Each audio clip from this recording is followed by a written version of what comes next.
I'll start this account by admitting I was a member of the Provisional Irish Republican Army during the early 1970s.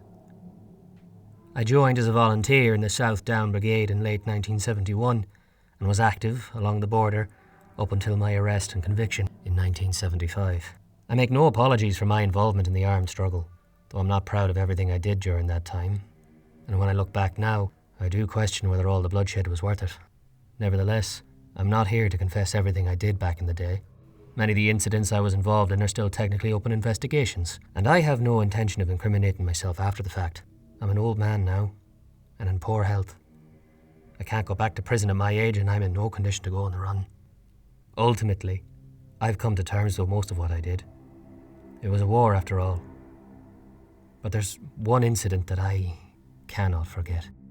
An episode that haunts my nightmares to this very day. I've decided to tell my story now because I believe the victims should be remembered and because their families deserve to know the truth. I'm just sorry it's taken me so long to speak out. Well, I might as well start at the beginning. I grew up in Newry, a medium-sized town located in the southern part of County Down, just a few miles north of the British-imposed border in Ireland. Newry was and remains a town with substantial Catholic and nationalist majority. Nevertheless, we lived within a Protestant and Unionist-dominated statelet and were treated like second-class citizens, discriminated against in employment and housing, and kept in our place by the RUC and B specials. Our family was a poor one. Unemployment was rife in Newry back then, and my father, plasterer by trade, was often out of work. My mother would occasionally hold down cleaning jobs to supplement our meagre family income, but otherwise, we were dependent on the dole, the pitifully small state benefits paid out to us by the Unionist government. I grew up with 4 younger siblings, 2 brothers and 2 sisters. I know how tough it was for my parents to pay the rent and keep food on the table. They did their best, but often we'd have to go without. I left school at 15 and soon realised I'd have little prospect of finding steady employment. I managed to get the odd labouring job working alongside my father on building sites. But when work was slow, and it usually was, I would be standing in the dole queue alongside most of my friends and contemporaries. Even so, I wasn't political at that age and was more interested in drinking with my mates, listening to rock and roll and chasing girls. But things changed for me during the violent summer in 1969. Our people had been marching for civil rights for about 2 years by this point. Our protests were peaceful. The RUC and the Protestant extremists tried to beat us off the streets. The situation came to a head in August 69 when the police attempted to invade the Bogside area in Derry, but were met with a mass uprising by the local people. And then, all hell broke loose on the streets of Belfast, as loyalist mobs burnt hundreds of Catholic families out of their homes as the RUC looked on. Soon, the British government sent in their army, deploying troops onto the streets, ostensibly to keep the peace between the warring communities. But, as far as the nationalist community of Newry was concerned, they were an army of occupation, sent over here to keep us rebellious Irish in our place, just as the English have done to us for centuries.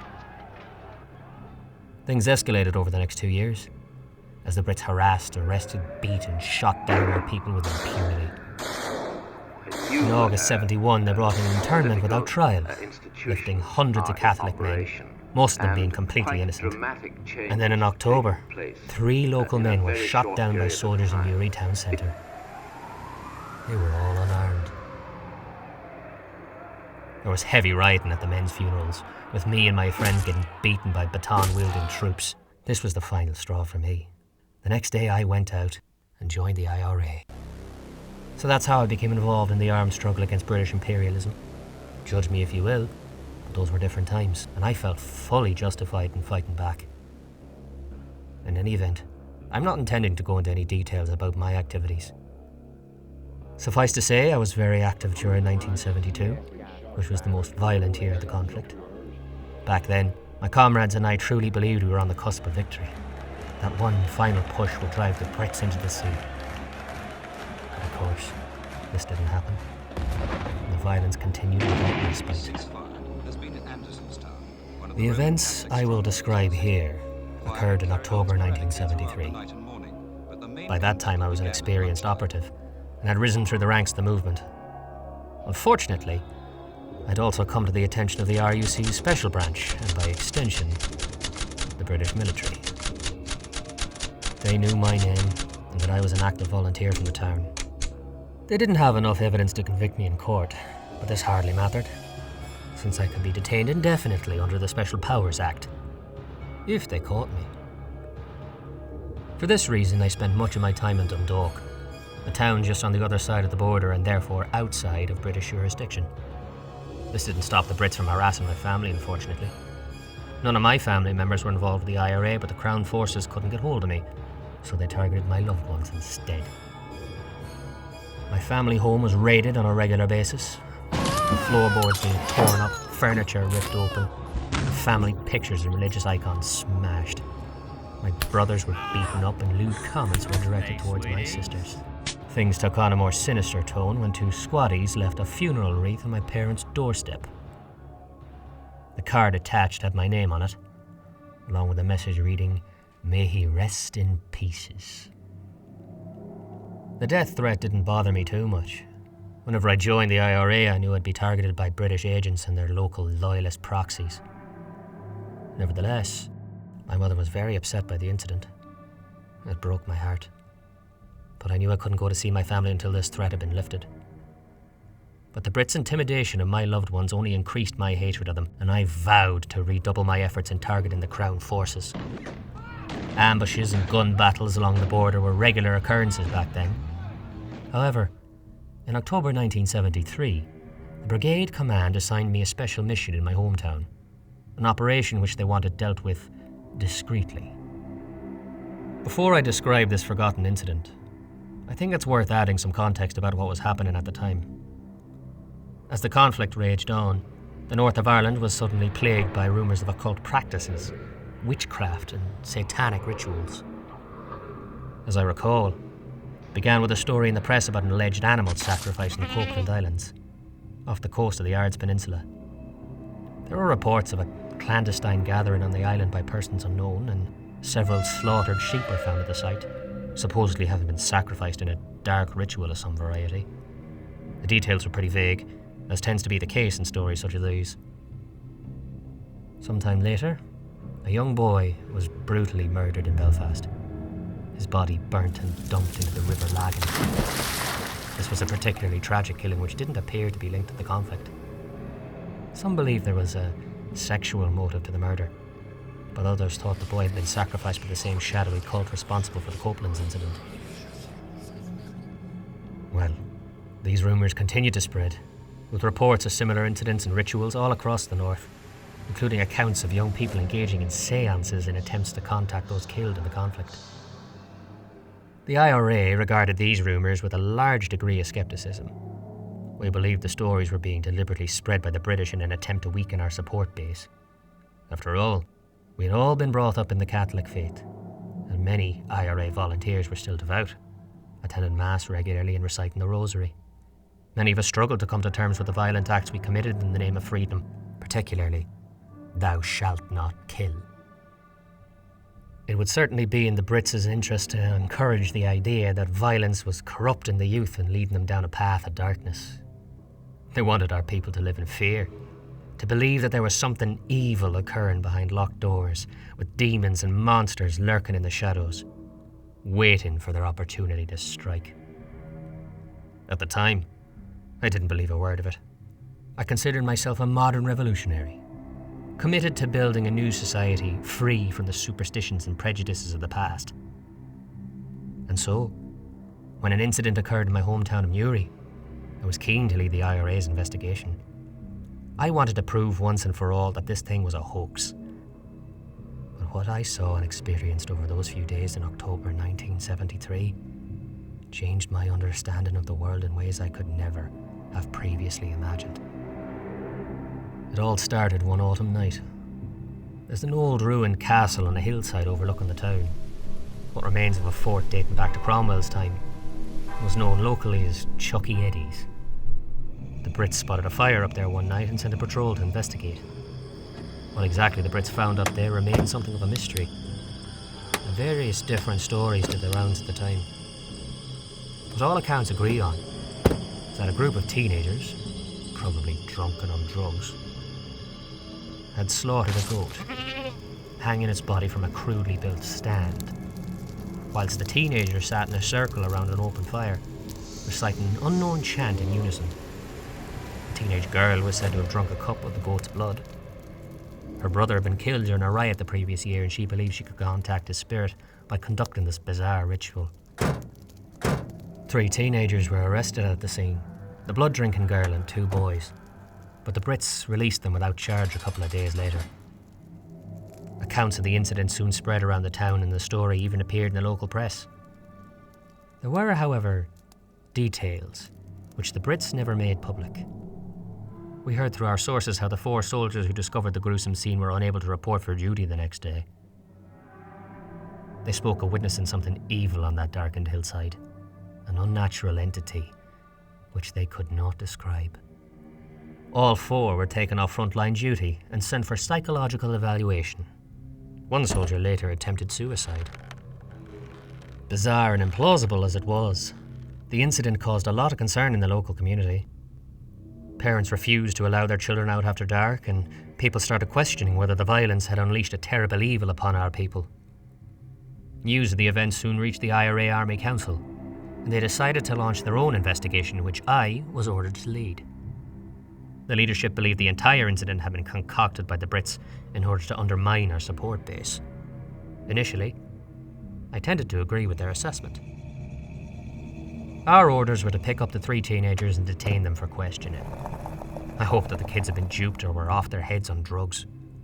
If it turned out they had knowingly cooperated with the Brits, then that would become a much more serious matter.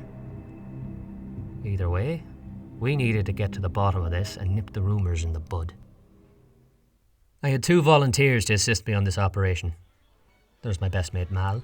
We'd got to school together and joined the IRA at the same time, sticking together through thick and thin. I loved and trusted Mal like he was my own brother. Also with us was Seamus, 6'2" and built like a brick shithouse. Seamus was one of the toughest individuals I'd ever met and was totally fearless. No one saw him take on an entire British squad with his bare fists. It took 6 of the bastards to eventually take him down and bundle him into the back of our Saracen APC. Mal and Seamus were good men and brave volunteers. They both deserved much better than what happened to them.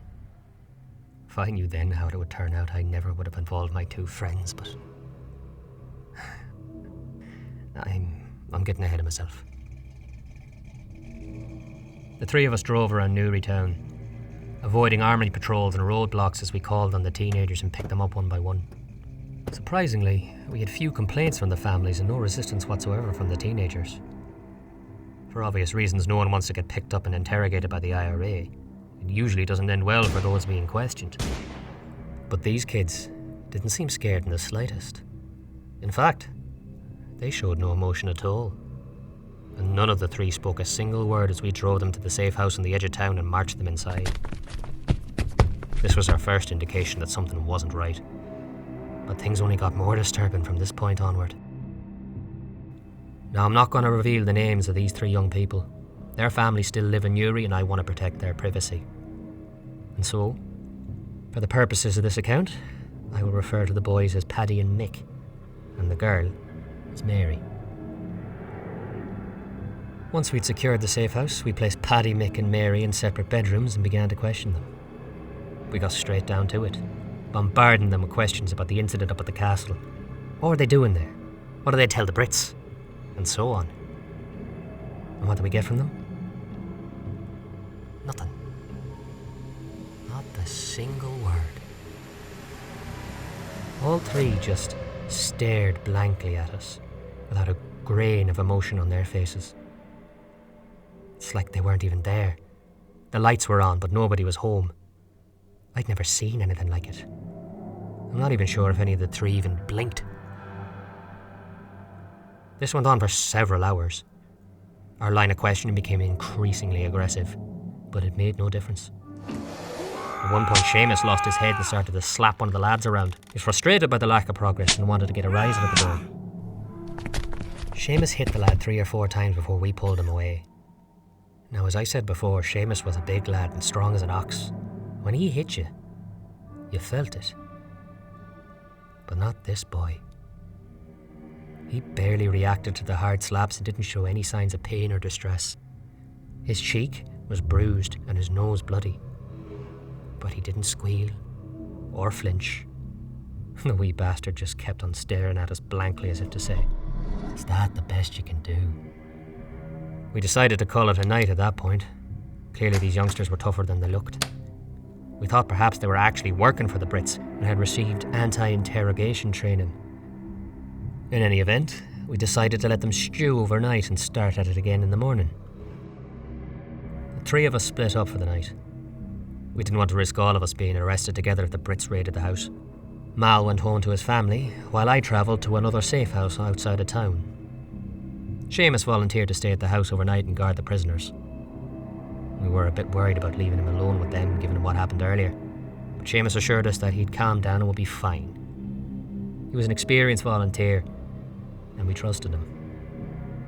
I remember not sleeping well that night. I couldn't stop thinking of those creepy kids and their blank expressions as they glared at us in complete silence. I had a bad feeling about the whole situation. Something clearly wasn't right, but I couldn't quite put my finger on it. Still, nothing could have prepared me for what happened next. I wasn't present for the events of the next morning. The Brits had set up roadblocks close to the safe house I was staying in, and so I needed to stay put until they left the vicinity. I learnt what had happened after speaking with Mal that afternoon and could barely contain my shock and utter dismay. Mal had arrived at the safe house on time that morning, prepared to relieve Seamus from his guard duties. He arrived to discover a disturbing scene.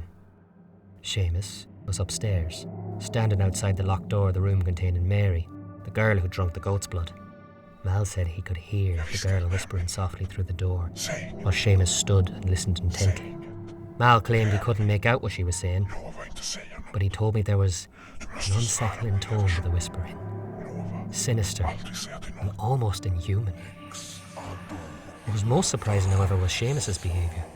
Mal described the look on our friend's face, pale white, like he'd seen a ghost. Seamus appeared to be stuck in some sort of trance, and Mal had to physically shake him back to reality. Mal asked him what the hell was wrong, but Seamus couldn't answer. He merely muttered something about having to go and promptly did so, leaving a perplexed Mal on his own. After briefly checking on the prisoners and finding no change, Mal sat downstairs and waited for me to arrive. About 2 hours later, he received a frantic telephone call from Seamus's sister. Seamus was dead, and the RUC were in the process of recovering his body from the canal. We later spoke with several locals who'd been in the vicinity of the canal that morning and witnessed Seamus's suicide. They said he acted quickly, before anyone could intervene, holding onto a concrete block and simply walking off the edge of the bank. Apparently, he sank straight to the bottom of the canal, making no effort to struggle to prevent himself from drowning. There was nothing anyone could have done. Mal and I were, of course, devastated. We'd known Seamus since school and had been through hell and back with him over the previous few years. Neither of us had any inkling he was suicidal, and he showed no signs of depression up until that morning. Mal was convinced that the girl had said something to Seamus that made him kill himself. I told him this was bollocks, and he needed to get a grip. Our friend's death was a tragedy, but we were IRA volunteers and still had a job to do. It took most of the day to deal with the aftermath of Seamus's tragic death, and so we were unable to recommence our interrogation of the 3 teenagers. We brought them food and water, but they wouldn't touch it. Didn't even react to our presence. That night, Mal and I both felt drained and exhausted. We decided that we would both stay at the safe house in case of any further incidents, sleeping on 2 sofas in the sitting room while the teenagers remained locked in up the stairs. We settled in for the night and managed to get in a couple of hours of shut-eye, only to be abruptly awoken around 2 a.m. I woke up first, having been disturbed by a soft whispering coming from upstairs. I froze when I realised it was the girl's voice. I couldn't hear the words she spoke, but there was a deeply unsettling tone to the whispers, just as Mal had described. I feared what would come next, but found myself frozen, unable to act. This went on for several moments before there was a sudden crash, followed by the sound of glass shattering. The din awoke Mal, and we both jumped up and piled up the stairs, determined to find out what the hell was going on. We heard a ruckus emanating from the first bedroom, which held Mick, one of the teenage boys. We unlocked the door and barged inside, only to discover a horrific scene. The bedroom window had been smashed from the inside, allowing the cold night air into the room.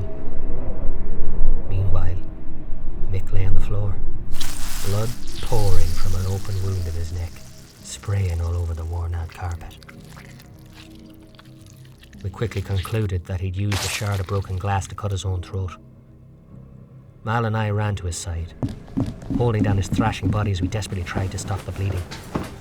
But it was already too late, and Mick bled to death within a matter of seconds. It was a terrible way to go, but when I looked into Mick's eyes in his last moment, I saw no pain or fear. In fact, he looked at peace. Mal and I were deeply disturbed by what we'd just witnessed, but we quickly regained some level of composure and went to check on the other prisoners. We opened the door to Paddy's room next, discovering his lifeless body hanging from the ceiling. The boy had fashioned a noose from electrical wiring he'd pulled from the walls, using it to hang himself. We quickly cut him down, but once again we were too late. Paddy was no longer breathing. 2 suicides, both occurring simultaneously. It made no sense, but the facts were undeniable. Mick and Paddy were both dead. We checked on Mary next, expecting the worst when we unlocked the door and sheepishly entered the room. Nothing could have prepared Mal and I for what we discovered inside. Mary was standing in the middle of the darkened room, directly facing the doorway. It was as if she was waiting for us to come to her. She stood with her hands by her side, and I noticed her nails were bloodied, with deep scratches visible on her arms and legs, as if she'd been trying to claw at something crawling underneath her skin. Her dark, straggly hair hung loose over her face, and beneath it lay a smile as wicked as anything I've ever witnessed, and eyes wild with menace and hatred. I didn't think this was Mary anymore. The teenage girl had been transformed into something monstrous, her innocence drained and replaced by pure evil. I stood, frozen to the spot, unable to avert my gaze. But Mal reacted angrily, pushing me aside and striking out at Mary, punching her hard across the face. "You bloody bitch! You did this! You killed Seamus and those boys!" Mary barely reacted to the punch. She merely lifted her head back up, looking Mal straight in the eye as her grin widened. And then she began to laugh, her mouth emitting a cruel, sadistic, guttural laughter that was painful to hear. Mal completely lost the plot at this stage. He screamed maniacally in a futile attempt to drown out the wicked laughter. "Shut up! Shut up! Shut the fuck up!" He lashed out, attempting to strike the girl again, but this time she fought back, hurtling herself forward and physically biting Mal's hand, her teeth burrowing deep into his flesh. Mal screamed out in agony, prompting me to finally intervene. I darted forward, shoving Mary, or whatever she now was, back into the corner of the room, while simultaneously dragging the wounded Mal out through the doorway before slamming the door shut and locking it. We retreated down the stairs, Mal clutching hold of his bleeding hand, and all the time the god-awful laughter continued, mocking us as we fled in defeat from the horrific scene. We went to a sympathetic local doctor to get Mal's hand stitched up and bandaged, after which we worked up the courage to return to the safe house, knowing we needed to deal with the 2 dead teenage boys. I won't go into details here, but Paddy and Mick's bodies were removed from the house and ultimately returned to their respective families for a proper burial. I expected recriminations and anger from the parents, and so was surprised by their reactions. Both sets of parents were of course devastated, but they seemed resigned to their sons' tragic fates. I later spoke with Paddy's mother, and she told me she knew they had lost their son already, that something evil had taken his soul that night at the castle, and so the death of his physical body came as something of a relief, as at least now he was at peace. In any event, we still had the dilemma of what to do with Mary. She had calmed down somewhat after the earlier incident, and thankfully her sadistic mirth had stopped. Mal and I discussed our next move, and we agreed to do something which would have been unthinkable just a couple of days before. We called a priest. This decision wasn't taken lightly. Apart from anything else, we were reluctant to bring an outsider into this already fucked up situation. Nevertheless, we knew we were way out of our depth and had no rational explanation for the occurrences of the last few days. Also, we held out a slim hope that Mary could still be saved, that whatever evil entity which had possessed her could be exorcised and her soul restored. The priest we reached out to was sympathetic to our cause, and if rumours were to be believed, had dealt with similar incidences of witchcraft and demonic possession in the past. I won't name him here, but this priest was a grizzled veteran of the church, a devout and fearless servant of God. He came out the next evening, equipped with a personalised exorcism kit he carried in a leather briefcase. He spoke with us for a time as we described the events of the previous few days. The father seemed confident as he ascended the staircase with his Bible, crucifix and briefcase in hand. We offered to accompany him into the room, but the priest insisted he'd be safe, as God would be by his side. We didn't argue, assuming the old man knew his business, and neither Mal nor I were in a hurry to step back inside of that room. We remained downstairs and listened in silence as the priest unlocked the bedroom door and stepped inside. We heard him speaking for several minutes, reciting the Lord's Prayer and reading verses of scripture. After a while, his volume decreased, and we could no longer hear his words. And then, Mary replied. We heard the same soft whispering as before, inaudible to us but laced with a sinister undertone. Immediately I feared the worst, remembering what had happened to Seamus and the boys. I stood up and prepared to intervene, but Mal held me back, telling me to wait and let the father do his holy work. Should have listened to my first instincts. A few tension-filled minutes later, all went silent, and then we heard the door open and a figure walk out, closing the door behind them. I shot up from my chair and saw the priest slowly walking down the staircase. It looked like all the blood had been drained from his face, and his hands shook ever so slightly as he grasped the banister. "Father, are you all right?" I called out in concern. He didn't answer, didn't even acknowledge my presence. Instead, he pushed past me and Mal and slowly made his way to the small kitchen. Mal and I followed, trying in vain to get his attention. He made his way to a kitchen drawer and removed a fork. Before either of us could react, he raised the fork and violently stabbed it through his right eye. "Jesus!" I screamed as I darted forward to intervene, but before I could, the priest had repeated the savage act of self-mutilation, jamming the fork into his left eye socket, blinding himself in the most horrific way possible. He didn't scream or cry out, didn't even flinch. I've never seen anything like it before or since. The next few minutes passed by in pandemonium, as Mal and I frantically tried to stop the bleeding, while all the time we could hear the familiar sadistic laughter coming from up the stairs. I never learnt what exactly occurred between the priest and Mary during their time alone in that room. For many years I did feel guilty about involving the priest and for what subsequently happened to him. He was retired from the priesthood after that ugly incident and was sent to live out the rest of his days in a church-run institution located in a remote part of the country. Needless to say, the damage to his eyes was so severe that he was permanently blinded. It was some years later before I worked up the courage to visit him. After the pleasantries were out of the way, I asked him what happened that night, hoping to gain some insight into these Horrific events. The old priest didn't answer me directly, but he did say this. My son, don't you know it's a cardinal sin to take one's own life? If I was not a holy man, I would have taken a knife from that drawer and cut my throat. But let me tell you, son, if you had seen what I saw that night when I stared into that creature's eyes, you would have done the same. The horrors she showed me were never meant for mortal eyes. I shuddered at hearing those words and asked no more questions. In any event, on that night, we managed to save the priest's life and got a neighbour to drive him to the hospital. And so, once again, Mal and myself were left holding the bag, and we needed to make a decision. We decided in that moment that Mary was gone for good, and whatever evil had overtaken her body would not stop spreading pain, misery, and death. There was really only one option left to us.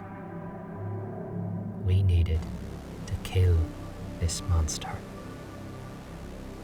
Mal and I vowed to carry out the killing that very night. We knew there would be repercussions for going against our orders, but we no longer cared. The two of us went to a nearby arms dump, where we recovered 2 loaded handguns. I took a .38 special revolver, and Mal armed himself with a Colt .45 pistol. I vividly remember creeping up the stairs of the safe house with our guns in hand. We moved quietly, fearing the entity locked upstairs would realise our malicious intentions. I recall how nervous Mal appeared, his bandaged hands shaking almost uncontrollably.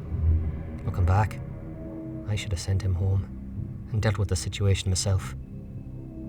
Although, given all Mal had been through, I doubt he would have obeyed such an order. His hand continued to shake as he reached for the doorknob and turned.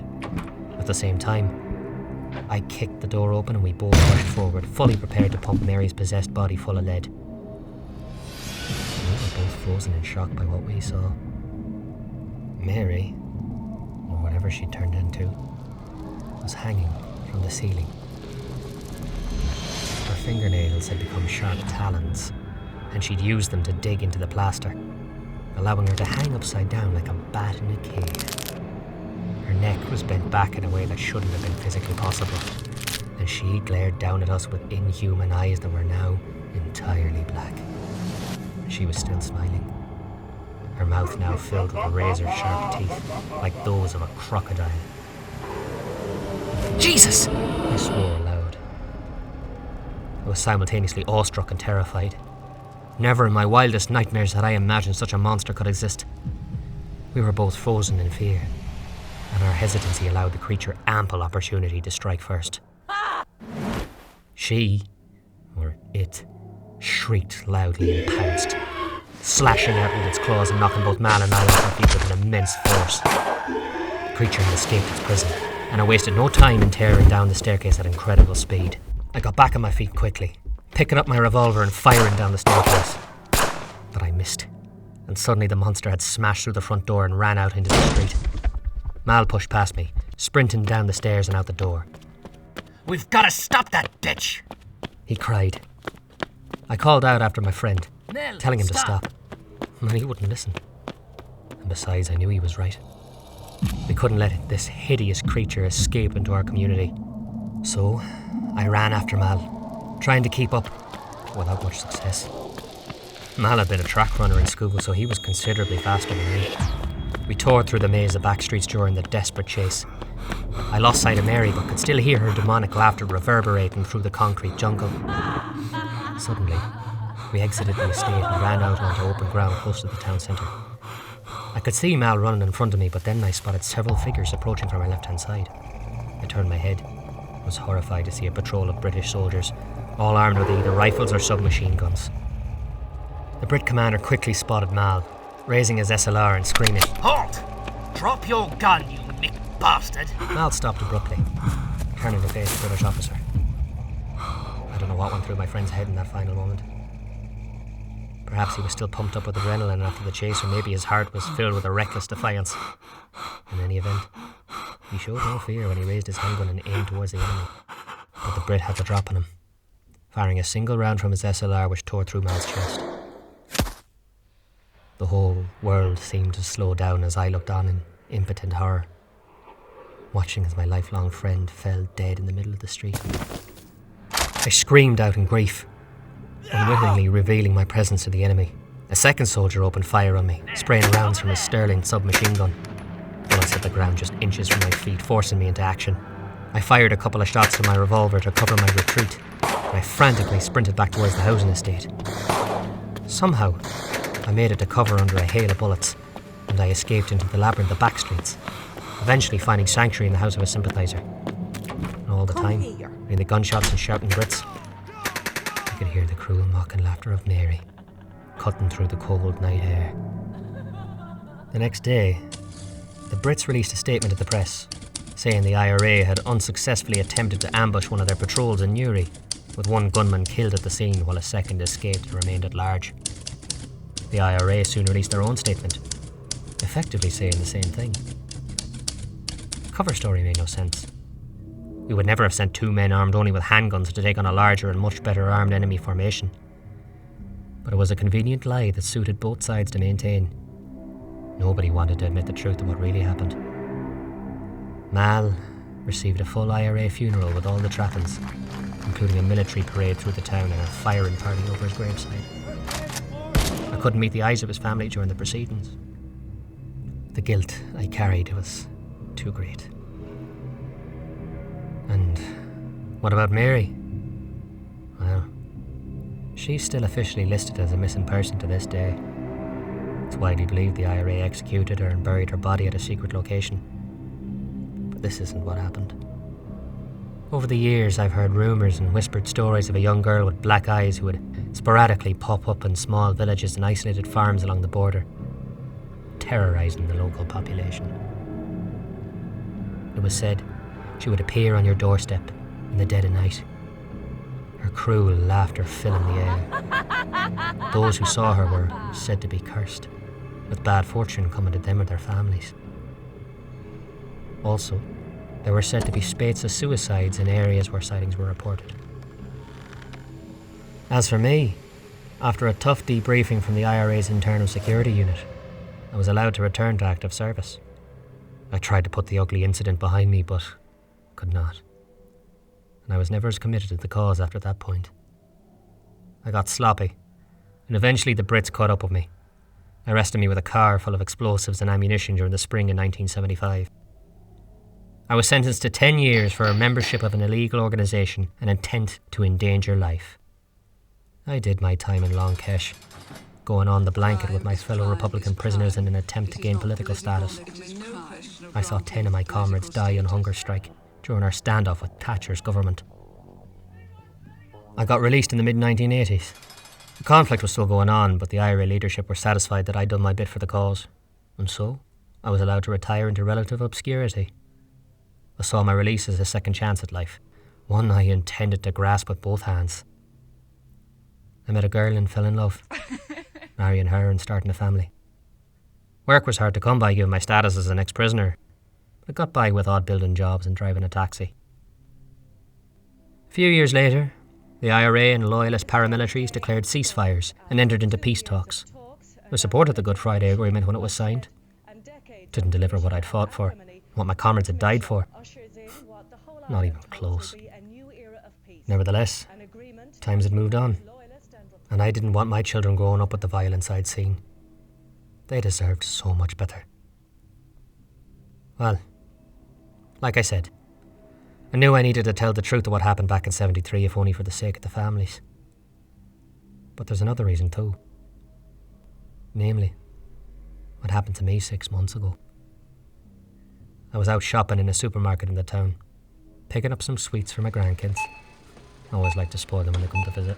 It was quiet at the time, and so I had the aisle to myself. Or so I thought. I remember seeing a figure out of the corner of my eye, and immediately I felt a cold chill running up my spine, and all my hair stood up on end. I slowly turned my head and looked down the aisle, and the dread overcame me. It was her, Mary, in her demonic form. Dark black eyes and a ghostly white skin. She hadn't aged a day in 45 years. I stood frozen in fear, as helpless as a deer caught in the headlights. And then she smiled. The same hideous grin from all those years ago, bringing back a flood of horrific memories. I knew what was coming next. The laugh. Cruel, mocking and sadistic, and every bit as horrifying as all those years ago. Suddenly, I felt a tightness in my chest and a shooting pain in my arm. I couldn't breathe or stand on my own 2 feet, and I found myself falling as the world went black. I could still hear her hateful mirth as I drifted out of consciousness. Evidently, I suffered a major heart attack, but survived. I'm currently on the waiting list for bypass surgery. I don't know whether I'll be around for much longer, so I'm telling my story while I still can. That monster is still out there. It feeds on misery, pain and suffering, and given the way the world is going, it's only going to get stronger. I'm too old and weak to continue the fight, and so someone else needs to take up the mantle. We need to stop this evil before it's too late.